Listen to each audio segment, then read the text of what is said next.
A lot of people want to be leaders, and that's great. I made a video recently about leadership versus guidance, which is slightly different, you know, the role of a guide versus the role of a leader. But either way, being in a position where you are more knowledgeable, more experienced in a certain field, it's very rewarding. You know, we all love sharing our knowledge.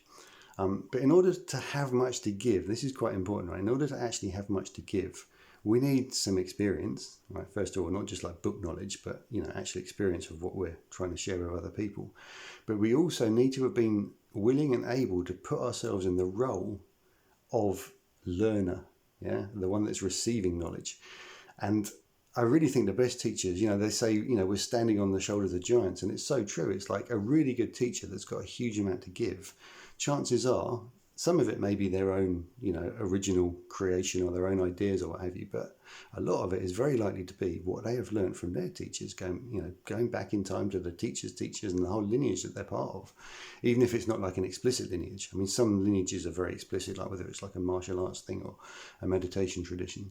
But, you know, there's always some kind of lineage where, you know, someone's taught someone who's passed it on, you know, passed on the wisdom, and it's like, I think it's really important to first of all acknowledge that kind of transmission, yeah, but also to recognise that in order to have much to give, you know, a large proportion of it is going to be what we've received from others. So to put ourselves in that position of like the empty cup, you know, it's like, fill me up.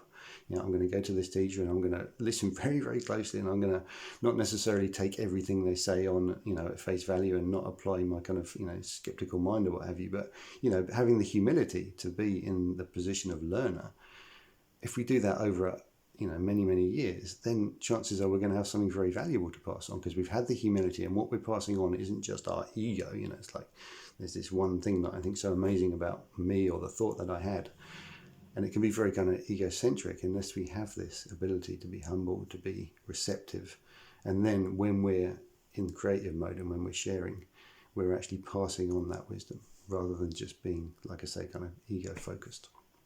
So, yeah, that's my thoughts about, you know, passing on knowledge. And if you want to be a leader, if you want to be a competent guide, make sure you've got something of value to give. And that chances are that's going to be greater than just your own personal ideas and experience even.